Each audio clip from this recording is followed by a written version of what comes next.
Hello friends, नमस्कार। आज आपके इस सेशन में हम आप सभी से परिचित कराऊंगा आधुनिक भारत के इतिहास की ओर आप सभी को ले चलेंगे। और आधुनिक भारत के इतिहास में हम कहाँ पढ़ेंगे? उत्तरवर्ती मुगल काल में हम पढ़ेंगे फर्रुखसियर का शासन। फर्रुखसियर का शासन कब से कब तक था? तो 1713 से लेकर 1719 तक के गतिविधियों पर हम फर्रुखसियर जी के शासनकाल में हम आप सभी से परिचित होंगे। और यहाँ से परीक्षा में प्रश्न पूछे जाने वाले सभी प्रश्न को हम हल करेंगे और एक भी प्रश्न आप सभी छोड़ के नहीं आओगे, ये मेरा दावा है। बस आप सभी पूरा वीडियोस को देखिए और हर पॉइंट को समझते हुए बाकायदे 2-4 बार लगातार वीडियोस को देख लीजिए। और ये वादा है कि कोई भी परीक्षा में एक भी प्रश्न छोड़ के नहीं आओगे, न कहीं कोई कंफ्यूजन होगी। और सब आपको सबसे आसान तरीके से पूरा कॉन्सेप्ट हम आपको बता देंगे कि फर्रुखसियर के शासन में कौन कौन सा महत्वपूर्ण फैक्ट है जो परीक्षा में पूछा जाता है। तो आप सभी से उत्तरवर्ती मुगल काल पे हम चर्चा करेंगे। आधुनिक भारत की ओर की इतिहास में चल रहे हैं के क्रम में हम फर्रुखसियर के शासनकाल 1713 से 19 के क्रम में आज हम परिचित होंगे। बच्चों, जब मध्यकालीन भारत में मुगल काल चल रहा था तो मुगल काल का औरंगजेब का शासन का जहां इंड होता है 1707 ईस्वी में जब औरंगजेब ने की मृत्यु हो जाती है, तब से जो शासक मुगल काल में आए वो बहुत कमजोर शासक के रूप में हुए। और उन्हीं कमजोरी का परिणाम कुछ ऐसा हुआ जिससे अंग्रेजों ने अपना दांव लगा लिया। और अंतोगत्वा इन्हीं के बाद अंग्रेजों ने अपनी कमान अपने आप में अपने मुट्ठी में कर ली। तो उत्तरवर्ती शासन में मुगल काल का एकदम खात्मा हो गया था। शासक सारे कमजोर हो गए थे और उसी कमजोरी का फायदा उठाकर अंग्रेजों ने शासन अपने हाथ में ले ली थी। तो कैसे, चलिए आज हम समझते हैं आधुनिक भारत में फर्रुखसियर की शासनकाल में। बस आप सभी से एक गुजारिश करना चाहूँगा, एक अपील करना चाहूँगा। आपका भाई बनकर गंगा एकेडमी के मंच से आप सभी से एक अपील करते हुए गुजारिश कर रहा हूँ। आप सभी का सहृदय कोटि कोटि प्रणाम करते हुए गंगा एकेडमी में आप सभी का हार्दिक अभिनंदन करता हूँ। आप सभी का ये चैनल है, ये मंच है, प्लेटफॉर्म है। आप सभी इस मंच पर आइए और अपनी सक्रियता को इस मंच पर दिखाइए, अपनी ताकत को इस मंच पर दिखाइए और चैनल पर लाइक शेयर कमेंट के माध्यम से हमें प्यार और सपोर्ट देते जाइए। हमारा आत्मबल आत्मविश्वास हौसला बढ़ाते जाइए, जिससे हम आप सभी के लिए हर एक विषय की पूरी कंप्लीट तैयारी गंगा एकेडमी के चैनल पर पूरा निःशुल्क करा सकूं, आपको पीडीएफ भी साथ में उपलब्ध करा सकूं। तो आप सभी हमारा साथ दीजिए। हम आपके साथ जुड़ चुके हैं।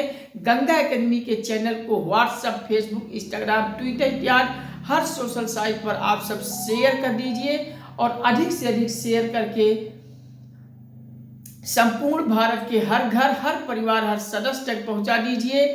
हर एक घर में हर एक सदस्य को गंगा एकेडमी पहुंचा दीजिए। और आप सभी से यही अपील करता हूं कि चैनल को पे आके सब्सक्राइब कर लें और सब्सक्राइब करते ही बगल में घंटी दबा लीजिए और लाइक शेयर कमेंट से हमें प्यार और सपोर्ट देकर हमारा आत्मबल आत्मविश्वास हौसला बढ़ाते जाइए। निश्चित रूप से संपूर्ण भारत के हर एक क्षेत्र की पूरी कंप्लीट तैयारी फुल पाठ्यक्रम के साथ यहाँ उपलब्ध होगी और साथ में पीडीएफ भी आप सभी को उपलब्ध होगा।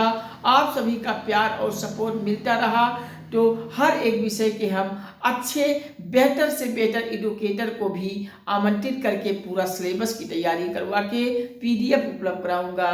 बस आप सभी हमारा साथ दीजिए और इतना साथ दे दीजिए, इतना हमें ताकत दे दीजिए कि जल्द ही हम व्हाइट बोर्ड के स्थान पे डिजिटल बोर्ड के लिए आप सभी का क्लास का शुरुआत कर दें। तो चलिए, आप सभी का प्यार और साथ हमें जैसे जैसे मिलेगा उसी के तत्परांत हम व्हाइट बोर्ड आप सभी के सेवा में उपलब्ध करा देंगे। तो चलिए आज से संकल्प कर दीजिए कि प्यार और सपोर्ट देकर चैनल को फैला दीजिए और आप सब निरंतर जुड़ते हुए वीडियोस को देखिए और व्हाइट बोर्ड के स्थान पे आप सभी के लिए डिजिटल बोर्ड का आधुनिक टेक्नोलॉजी हम उपलब्ध करा दें। तो चलिए हम ज़्यादा समय नहीं वेस्ट करते हैं, आज आप सभी से परिचित होंगे आधुनिक भारत के इतिहास के क्रम में उत्तरवर्ती मुगल काल में फर्रुख सियर 1713 से 19 तक। हम उत्तरवर्ती मुगल काल में हम शुरुआत कर चुके थे, एक दो वीडियो इसका पिछले क्रम में अपलोड हो चुका है। आप सब अगर नहीं देखे हैं तो पहले उसको भी देख लीजिएगा, क्योंकि हर वीडियोस को जब आप क्रम से देखेंगे तो ज़्यादा समझ में आएगा, सारा कॉन्सेप्ट आपको तैयार हो जाएगा। इस नाते मैं बार बार गुजारिश कर रहा हूँ कि क्रम से शुरुआत से पूरा वीडियो देख लीजिएगा। तो चलिए आज हम फर्रुख सियर पर आप सभी से परिचित हो रहा हूँ। तो फर्रुख सियर का शासनकाल कब से कब था? सबसे पहले शासनकाल जान लेते हैं। तो 1713 से लेकर 1719 तक हम फर्रुख सियर को पढ़ चुके थे। 1713 से 1719 तक का जो शासन क्रम है वो फर्रुख सियर का शासन होता है। फर्रुख सियर की जब का शासन कब आता है? फर्रुख सियर के शासनकाल के बाद शासन पे कौन था? तो जहादर शाह था। जहादर शाह को हमने एक उपनाम से जाना था। क्या जाना था? क्या मेरे प्यारे बच्चों आप सभी को याद है? कमेंट सेक्शन में हमें आप सभी अपना उत्तर बताइएगा कि जहादर शाह को क्या कहकर इतिहासकारों ने पुकारा है। हमने इससे पिछले वाला वीडियो में आप सभी को बताया हूँ, तो आप सभी कमेंट हमें बताइएगा। हम आप सभी के कमेंट को पढ़कर हम आप सभी का नाम नेक्स्ट वीडियो में हम आप सभी का नाम लेंगे। तो मैं बता दे रहा हूँ, जहादर शाह था फर्रुख सियर के पहले, और जहादर शाह को इतिहासकारों ने लंपट मूर्ख भी कहकर पुकारा है। तो हम इसके पहले जहादर शाह को पढ़ चुके हैं। जहादर शाह के तदोपरांत फर्रुख सियर आता है। जहादर शाह की जब मृत्यु होती है तो मृत्यु के बाद फर्रुख सियर शासक बनता है। तो देखिए यहाँ लिखा हुआ है, जहादर शाह के मृत्यु के बाद एक नाम आप सभी को याद कर लीजिएगा, अजीम उस शान। हम मार्कर चेंज कर दे रहे हैं क्योंकि जिससे आपको दिखे अच्छे से। जहादर शाह की जब मृत्यु होती है तो अजीम उस शान का एक पुत्र था। क्या कौन सा पुत्र था? तो फर्रुख सियर। फर्रुख सियर किसका पुत्र था? तो जहादर शाह के मृत्यु के बाद अजीम उस शान का पुत्र था। फर्रुख सियर किसका पुत्र था? तो अजीम उस शान का पुत्र था। याद कर लीजिएगा, हो सकता है वायु परीक्षा में पूछ लिया जाए, क्योंकि अक्सर परीक्षा में इनकी माता कौन थी, इनके पत्नी कौन थी, इस टाइप से भी सवाल आ जाते हैं। तो याद कर लीजिए, फर्रुख सियर किसका पुत्र था? तो अजीम उस शान। अजीम उस शान, अजीम उस शान। मैं बार बार रिपीट करके आप सभी को याद करा रहा हूँ। तो अजीम उस शान का पुत्र था फर्रुख सियर। जहादर शाह के मृत्यु के बाद ये अजीम उस शान का पुत्र फर्रुख सियर ने सैयद बंधुओं में कौन था? हुसैन अली खां का नाम आप सभी याद रखिएगा। सैयद बंधुओं में एक नाम आता है हुसैन अली खां बरहा और अब्दुल्ला। तो ये दोनों नाम याद कर लीजिएगा। फर्रुख सियर ने सैयद बंधुओं में हुसैन अली खां बरहा और अब्दुल्ला के सहयोग से शासक बनता है। तो मेरे प्यारे बच्चों, फर्रुख सियर किसके सहयोग से शासक बना था? तो आपको याद होना चाहिए कि जहादर शाह की जब मृत्यु होती है तो अजीम उस शान का पुत्र था फर्रुख सियर, जो सैयद बंधुओं में सैयद अली खां, हुसैन अली खां। फर्रुख सियर में सैयद बंधुओं में एक नाम है हुसैन अली खां। हुसैन अली खां आगे बढ़ा और अब्दुल्ला के सहयोग से, इन दोनों के सहयोग से शासक बनता है। तो आपके परीक्षा में आ जाए कि फर्रुख सियर किसके सहयोग से शासक बना था, तो हुसैन अली खां बरहा और अब्दुल्ला के सहयोग से फर्रुख सियर शासक बना था। तो याद कर लीजिएगा, जहांगीर शाह की जब मृत्यु होती है तो अजीम उस शान का पुत्र था फर्रुख सियर ने सैयद बंधुओं में हुसैन अली खां बरहा और अब्दुल्ला के सहयोग से फर्रुख सियर शासक बनता है। नाम याद कर लीजिएगा क्योंकि परीक्षा के दृष्टिकोण से महत्वपूर्ण है, आपके परीक्षा में प्रश्न आता है। अब आगे देखिए, सैयद बंधुओं का दिन प्रतिदिन फर्रुख सियर का प्रभाव बढ़ता गया। तो याद कर लीजिएगा, सैयद बंधुओं, चूंकि सैयद बंधुओं के सहयोग से फर्रुख सियर का शासक बना था, इस नाते अगर उसका सहयोग से शासक बना था तो फर्रुख सियर दिन प्रतिदिन, सैयद बंधुओं का दिन प्रतिदिन फर्रुख सियर पर प्रभाव बढ़ता गया। सैयद बंधुओं का दिन प्रतिदिन फर्रुख सियर पर प्रभाव बढ़ता गया। सैयद बंधुओं का दिन प्रतिदिन प्रभाव किस पर बढ़ा था, तो ये फर्रुख सियर पर बढ़ता गया था, क्योंकि सैयद बंधुओं के सहयोग से ही फर्रुख सियर शासक बना था। तो प्रभाव तो रहेगा ही। सैयद बंधुओं में किसका प्रभाव था, तो सैयद अली बंधु खां, हुसैन अली खां बरहा और अब्दुल्ला, ये दोनों सैयद बंधुओं के सहयोग से फर्रुख सियर शासक बना था और सैयद बंधुओं का दिन प्रतिदिन फर्रुख सियर पर प्रभाव बढ़ता गया। आगे देखिए, फर्रुख सियर के काल में एक नाम आता है जान सुमिरन। फर्रुख सियर के काल में ही एक नाम याद कर लीजिएगा, जान सुमिरन। तो ये नाम है, फर्रुख सियर के काल में एक नाम याद कीजिएगा, जान सुमिरन। फर्रुख सियर के काल में एक नाम है जान सुमिरन और इन्हीं जान सुमिरन के नेतृत्व में अंग्रेज प्रतिनिधियों का एक दल आया। प्रतिनिधियों का एक दल आया। अब देखिए, यहीं से अंग्रेजों का लीपापोती शुरू हो जाता है शासन करने का। अब फर्रुख सियर के समय में ही अंग्रेज अपना दांव खेलना शुरू किए थे भारत पर शासन करने का। देखिए यहाँ फर्रुख सियर के काल में एक जान सुमिरन आया। जान सुमिरन अंग्रेजी प्रतिनिधियों का एक दल था, तो दल का नेतृत्व कर रहा था, अंग्रेज प्रतिनिधियों के एक दल का प्रतिनिधित्व कर रहा था जान सुमिरन। ये फर्रुख सियर के काल में आया। तो आपको पता हो गया होगा कि जान सुमिरन कौन था। तो जान सुमिरन फर्रुख सियर के काल में अंग्रेजी प्रतिनिधियों का एक दल प्रतिनिधि बनकर आया था। तो देखिए, फर्रुख सियर के काल में जान सुमिरन के नेतृत्व में अंग्रेज प्रतिनिधियों का एक दल आया जो व्यापारिक रियायतें प्राप्त करने हेतु आया था। किसके लिए आया था? व्यापारिक रियायतें प्राप्त करने आया था। अब चूंकि पहले अगर अंग्रेज शासन के लिए ही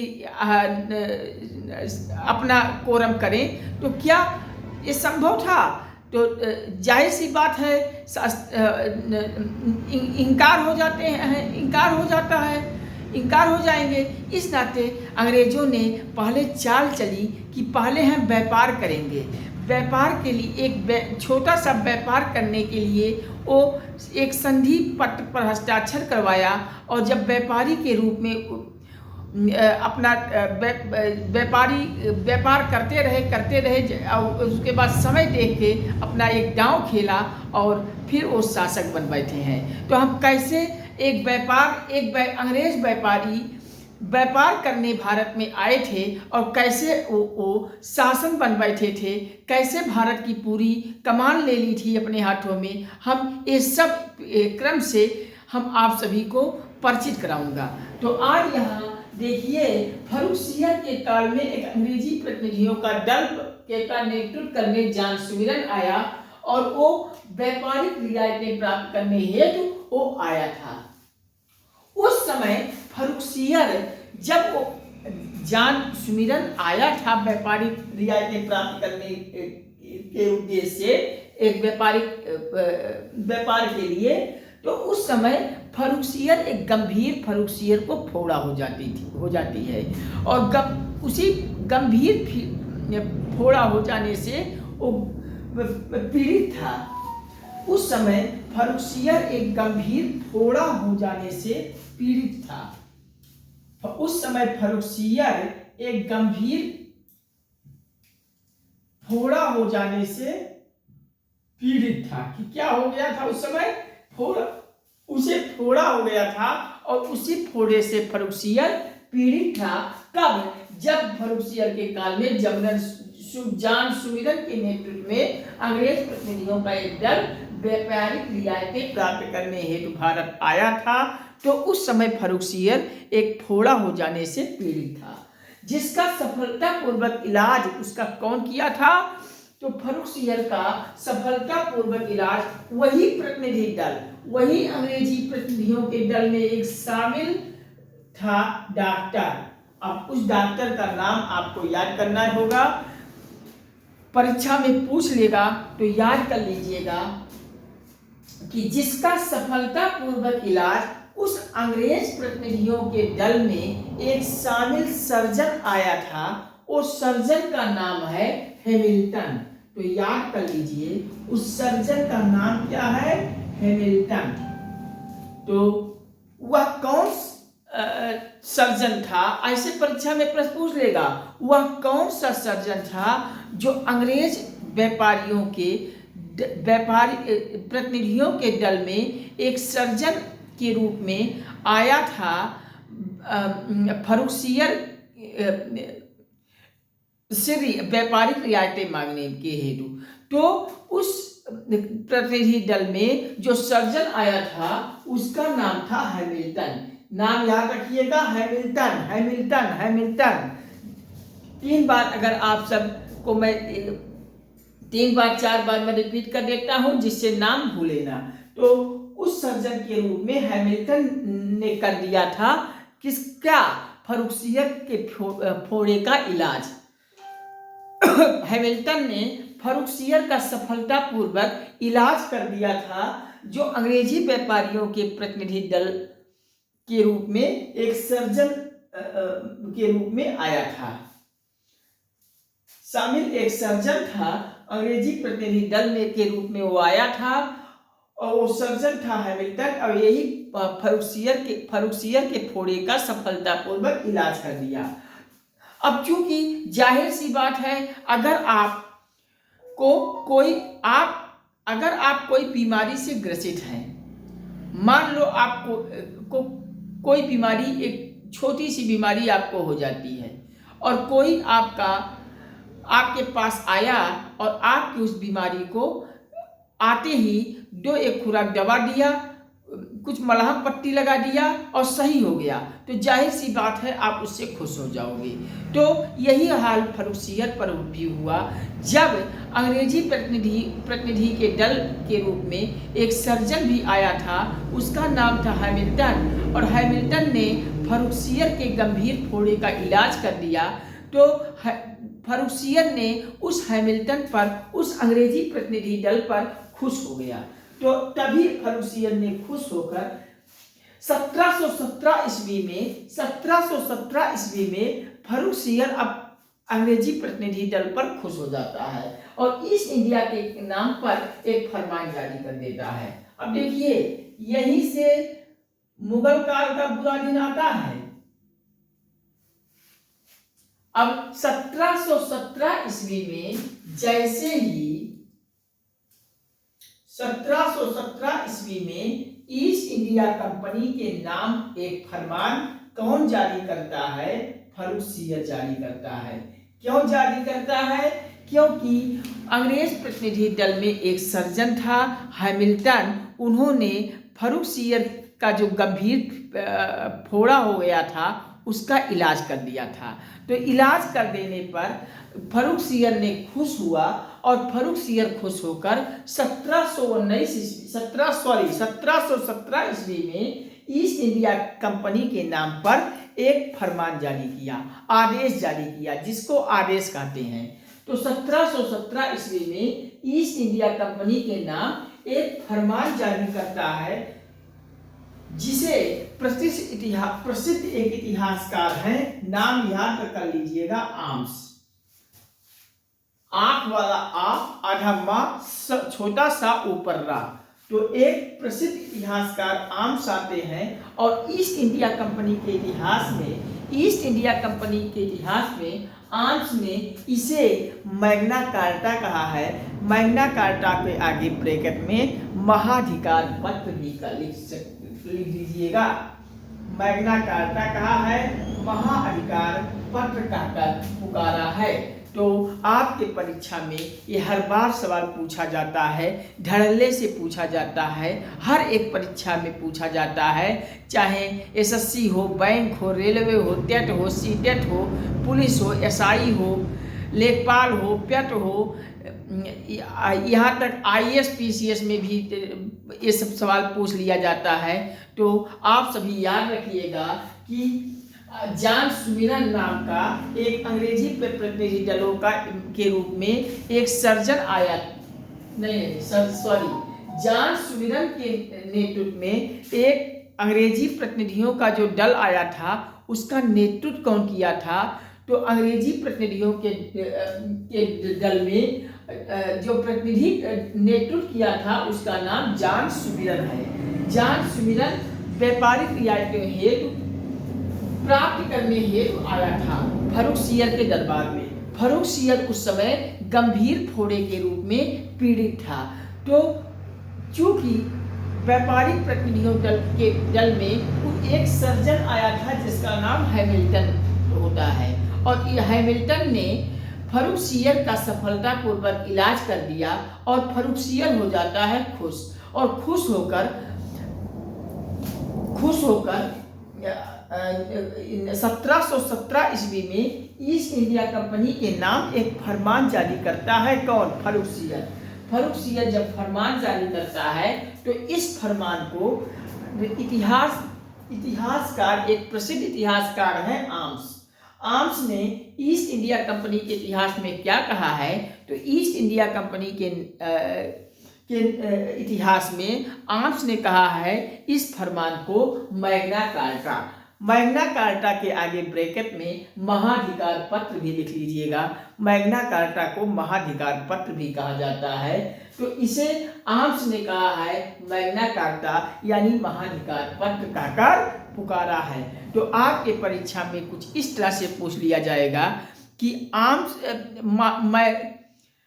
प्रसिद्ध इतिहासकारों में फर्रुख सियर के फरमान को मैग्ना कार्टा या महाधिकार पत्र किस प्रसिद्ध इतिहासकार ने कहा था? तो आर्म्स ने कहा था। तो आपको याद रहेगा? बिल्कुल याद रहेगा सर। तो चलिए लिख लीजिए कि सैयद बंधुओं का दिन प्रतिदिन जहांगीर शाह के मृत्यु के बाद, फिर से लिखिए, देखिए मैं पुनः बोल रहा हूं, जहांगीर शाह के मृत्यु के बाद अजीम उस शान का एक पुत्र था फर्रुख सियर।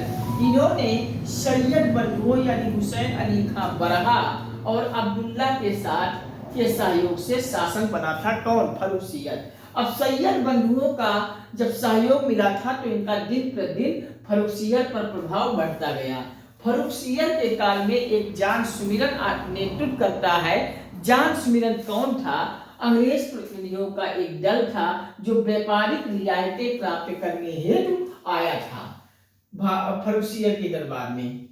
तो उस समय जब आया तो फर्रुख सियर गंभीर फोड़े हो जाने से पीड़ित था, और उसकी पीड़ा को कौन हरा? उन्हीं अंग्रेज प्रतिनिधियों के दल में एक शामिल था सर्जन, नाम है हैमिल्टन। इन्होंने सफलतापूर्वक इलाज कर दिया हैमिल्टन ने। तो जब इलाज कर दिया तो फर्रुखसियत खुश हो जाता है। किससे? अंग्रेजी प्रतिनिधियों से, प्रतिनिधि दलों से। तो खुश होकर 1717 ईस्वी में ईस्ट इंडिया कंपनी के नाम एक फरमान जारी करता है। कौन? फर्रुखसियत, जिसे प्रसिद्ध इतिहासकार आम्स ने ईस्ट इंडिया कंपनी के इतिहास में इसे मैग्ना कार्टा यानी महाधिकार पत्र कहकर पुकारा है। तो इतना आप सब लिख लीजिए। वीडियोस को टेबल मेज पर आराम से बैठकर हर लाइन को लिखते हुए चलिए। जब हाथ की इंद्रियां चलेंगी, आँख की इंद्रियां चलेंगी, तो कई इंद्रियां आपके वीडियो देखने में चलेगी, तो आपका पूरा कॉन्सेप्ट तैयार हो जाएगा और कभी जीवन में नहीं भूलोगे, मरते दम तक नहीं भूलोगे, ये वादा है। तो आप सब हर पॉइंट को लिख लीजिए। ये आपका एक शॉर्ट नोट्स भी बनकर चला जाएगा। जब परीक्षा से पहले एक बार पुनः वीडियोस को रिवाइज कर लीजिए और आप आने वाले परीक्षा में अच्छा परफॉर्मेंस करके आओगे, ये मेरा वादा है। तो चलिए अब आगे की जानकारी पर चलते हैं। इस प्रकार एक मराठा छत्रपति आते हैं। मराठा छत्रपति का प्रतिनिधि पेशवा बालाजी विश्वनाथ। इस समय मराठा छत्रपति का प्रतिनिधि पेशवा बालाजी विश्वनाथ और फर्रुखसियत के प्रतिनिधि कौन थे? हुसैन अली खां। तो ये दोनों नाम आप याद रखेंगे। इसी प्रकार मराठा छत्रपति का प्रतिनिधि कौन था? पेशवा बालाजी विश्वनाथ मराठा छत्रपति के प्रतिनिधि पेशवा के रूप में आए थे और फर्रुखसियत के दरबार के प्रतिनिधि के रूप में हुसैन अली खां आए। इन्हीं के बीच 1719 ईस्वी में, याद कीजिएगा, सन 1719 ईस्वी में एक संधि होती है। 1719 ईस्वी में एक संधि होती है और इस संधि को प्रसिद्ध इतिहासकार, नाम है रिचर्ड टेम्पल, नाम याद कीजिएगा, प्रसिद्ध इतिहासकार का नाम है रिचर्ड टेम्पल। इन्होंने मराठा साम्राज्य के इतिहास में भी इसे मैग्ना कार्टा या महाधिकार पत्र कहकर पुकारा है। तो ये भी लाइन याद कर लीजिए। इसी प्रकार मराठा छत्रपति का प्रतिनिधि पेशवा बालाजी विश्वनाथ आते हैं और उधर फर्रुखसियत के प्रतिनिधि के रूप में आया हुसैन अली खां। ये बालाजी विश्वनाथ और हुसैन अली खां के बीच संधि होती है। वो संधि कब होती है? तो 1719 में संधि होती है और इस संधि को प्रसिद्ध इतिहासकार रिचर्ड टेम्पल है। प्रसिद्ध इतिहासकार का नाम याद कीजिएगा, रिचर्ड टेम्पल। इन्होंने इस संधि को मराठा साम्राज्य के इतिहास में मैग्ना कार्टा या महाधिकार पत्र भी कहा है। तो याद कर लीजिएगा। इसी प्रकार मराठा छत्रपति के प्रतिनिधि पेशवा बालाजी विश्वनाथ और फर्रुखसियत के प्रतिनिधि हुसैन अली खां के बीच 1719 में एक संधि होती है और इस संधि को प्रसिद्ध इतिहासकार रिचर्ड टेम्पल ने मराठा साम्राज्य के इतिहास में मैग्ना कार्टा या महाधिकार पत्र कहकर पुकारा है। तो आगे देखिए, आगे क्या हुआ? अब आगे हुआ फर्रुखसियत के शासनकाल में घटी घटनाओं। फर्रुखसियत के शासनकाल में एक घटना घटती है। कौन सी घटना घटती है? तो देखिए, फर्रुखसियत के शासनकाल में घटी घटनाओं में एक अत्यंत महत्वपूर्ण घटना थी। फर्रुखसियत के शासनकाल में एक घटना घटती है। उस घटी घटनाओं में एक महत्वपूर्ण घटना थी। वो महत्वपूर्ण घटना क्या थी? आगे देखिए, महत्वपूर्ण घटना क्या थी? प्रसिद्ध सिख नेता आते हैं बंडा बहादुर। प्रसिद्ध सिख नेता बंडा बहादुर है। बंडा बहादुर की हत्या किया जाना था। अब यही प्रसिद्ध सिख नेता थे बंडा बहादुर, इनकी हत्या की साजिश यहीं पे कर ली जाती है। तो फर्रुख सियर के शासनकाल में यही घटी घटनाओं का एक अत्यंत महत्वपूर्ण घटना थी। फर्रुख सियर के शासनकाल में घटी घटनाओं का एक अत्यंत महत्वपूर्ण घटना थी कि प्रसिद्ध सिख नेता बंडा बहादुर की हत्या का साजिश रची गई। बंडा बहादुर की यहाँ हत्या की साजिश रची गई। उल्लेखनीय है कि बहादुर शाह प्रथम, उल्लेखनीय है कि यहाँ पर बहादुर शाह प्रथम के काल में मुगलों का गुरु गोविंद सिंह के साथ अंतिम सिख गुरु के अच्छे संबंध स्थापित थे। उल्लेखनीय है कि यहाँ बहादुर शाह प्रथम के काल में जो मुगलों का गुरु गोविंद सिंह थे, मुगलों के गुरु गोविंद सिंह थे, गुरु गोविंद सिंह के साथ और बहादुर शाह प्रथम के साथ अच्छे संबंध, अच्छे ताल्लुक थे। गुरु गोविंद सिंह अंतिम सिख गुरु थे, इनके साथ अच्छे ताल्लुक था। परंतु गुरु गोविंद सिंह की मृत्यु के पास के संबंध, परंतु जब गुरु गोविंद सिंह की जब मृत्यु हो जाती है तो उसके बाद यह संबंध एक बार फिर कटुतापूर्ण में बदल गया, अर्थात संबंध में मतभेद पड़ने लगा। तो संबंध कैसा हो गया? कटुतापूर्ण हो गए। अगला पॉइंट क्या कह रहा है? अब बहादुर शाह को इतिहासकारों ने एक और नाम से जाना है, तो वो भी नाम याद कर लीजिएगा। बहादुर शाह को इतिहासकारों ने सच्चा पातशाह भी कहा है। ये भी परीक्षा में सवाल आ जाता है कि निम्नलिखित में से सच्चा पातशाह किसे कहा जाता है? तो सच्चा पातशाह बंडा बहादुर को ही कहा जाता है। तो बंडा बहादुर को सच्चा पातशाह भी कहा जाता है। बंडा बहादुर को सच्चा पातशाह भी कहा जाता है। बंडा बहादुर को सच्चा पातशाह भी कहा जाता है।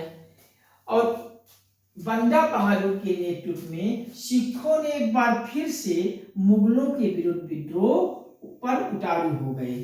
सिखों के बंडा बहादुर को सच्चा पातशाह भी कहा जाता है।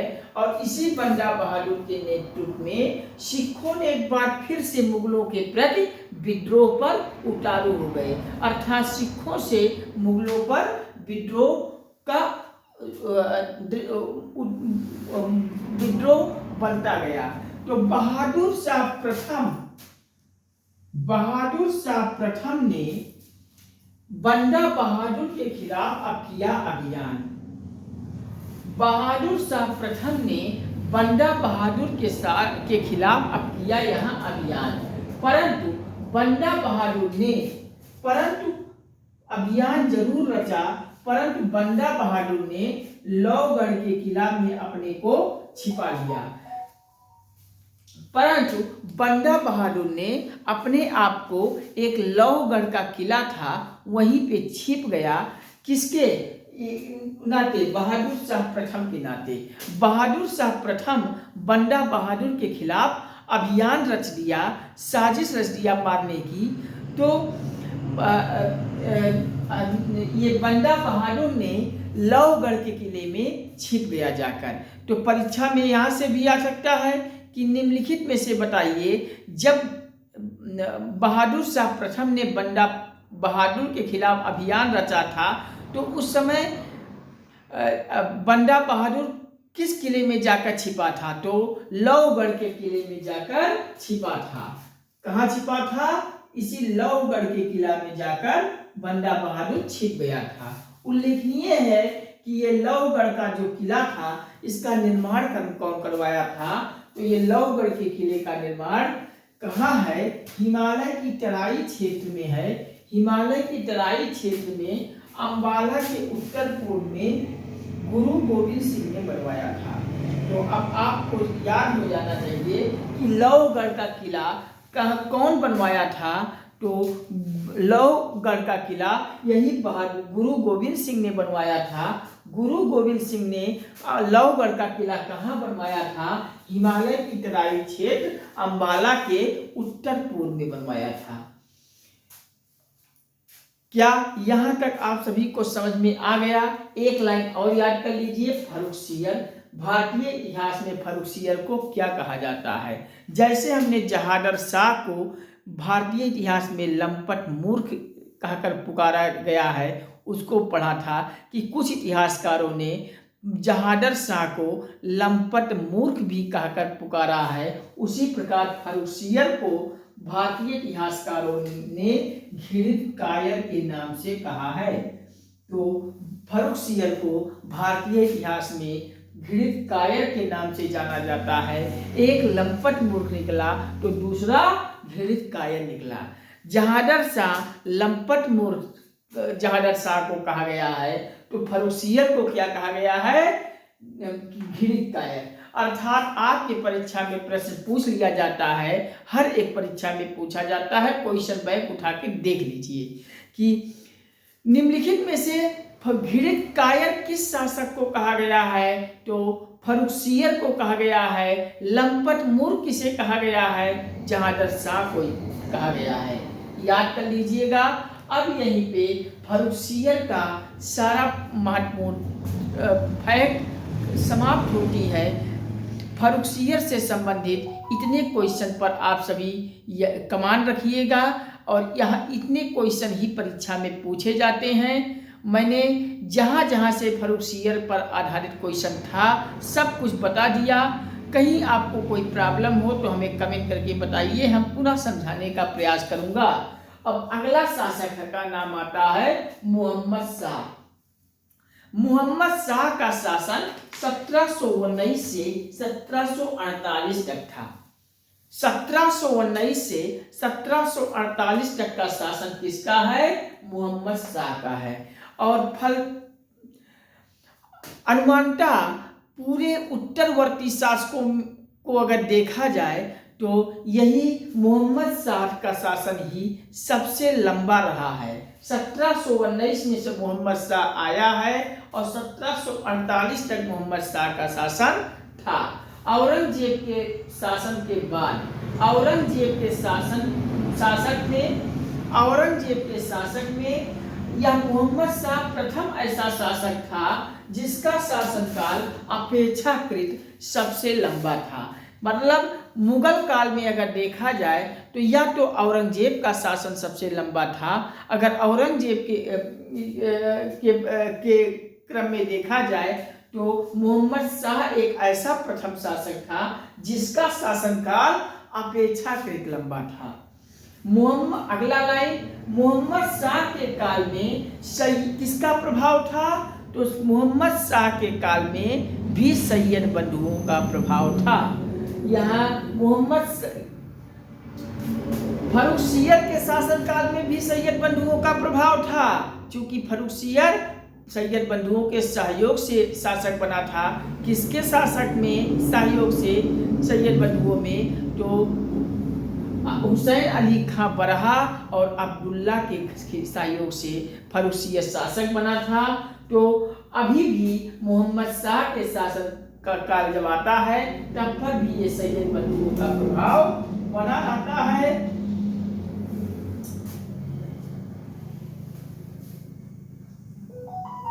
मोहम्मद शाह के शासन में अनेक राज्यों में अपनी अपनी स्वतंत्रता की अनेक राज्यों ने स्वतंत्रता की घोषणा कर दी थी। सर्वप्रथम जिस राज्य ने अपनी स्वतंत्रता की सबसे पहले घोषणा की वह राज्य था मित्रों हैदराबाद। तो याद रखिएगा, मोहम्मद शाह के शासनकाल में अनेक राज्यों ने अपनी अपनी स्वतंत्रता की घोषणा कर दी थी। सर्वप्रथम जिस राज्य ने अपनी स्वतंत्रता सबसे पहले घोषणा की थी उस राज्य को याद कर लीजिएगा, वह राज्य का नाम है हैदराबाद। तो क्या मेरे बच्चों यहाँ तक आपको समझ में आ गया होगा? एक बार मैं साइड में हो जाता हूँ, आप सब लिख लीजिए।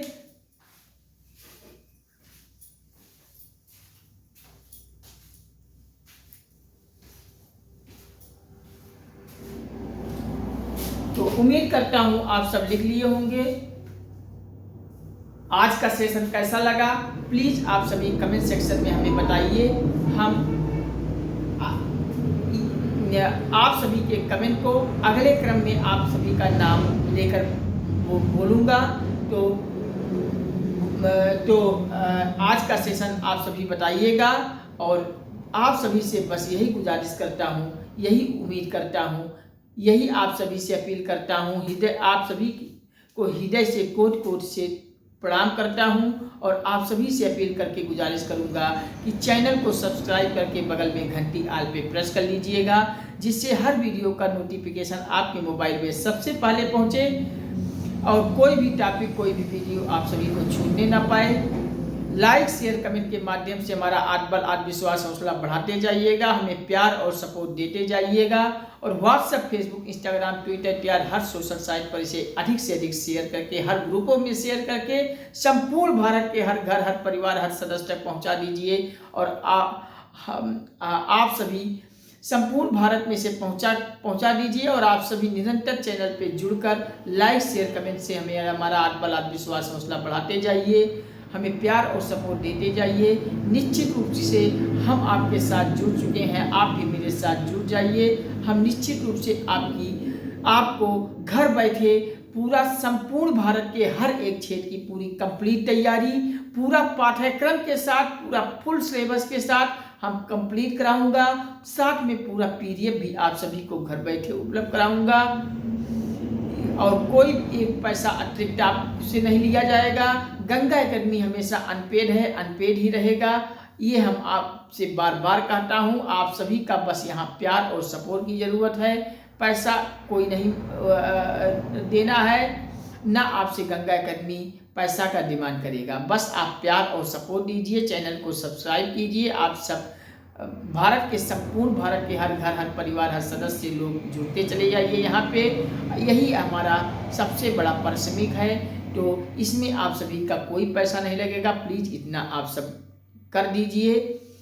और चैनल पर के वीडियोस को देखिए, निरंतर देखिए, 2-4 बार हर वीडियोस को देख लेंगे, पूरी कॉन्सेप्चुअल जानकारी क्लियर हो जाएगी। कहीं आपको परीक्षा में हताश होने की ज़रूरत नहीं पड़ेगी, और हर परीक्षा को तोड़ के आओगे, एक सरकारी नौकरी लेकर आओगे, ऐसा मैं उम्मीद करता हूँ और विश्वास रखता हूँ।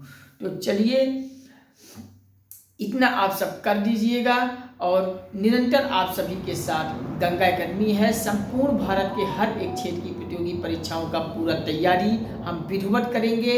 आप सभी का प्यार और सपोर्ट मिलता रहेगा, तो हर एक विषय के अच्छे से अच्छे, बेहतर से बेहतर एडुकेटर को भी यहाँ आमंत्रित करके पूरा सिलेबस आप सभी को क्लियर कराऊंगा, पूरा सिलेबस आपको दूंगा, पूरा PDF भी आप सभी को उपलब्ध कराऊंगा। बस आप सभी प्यार और सपोर्ट देते जाइए, लाइक शेयर कमेंट के माध्यम से हमारा आत्मबल आत्मविश्वास हौसला बढ़ाते जाइए, चैनल से जुड़ते जाइए निरंतर आप सब, यही हमारे लिए सबसे बड़ा शुल्क है।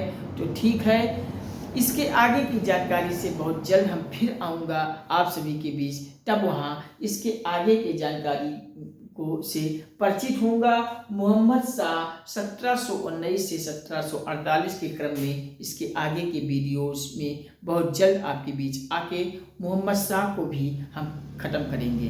तो चलिए, नमस्कार, thank you watching for this video. जय हिंद, वंदे मातरम, जय श्री राम, राधे राधे बच्चों, हर हर महादेव, हर हर गंगे। फिर मुलाकात होती है बहुत जल्द।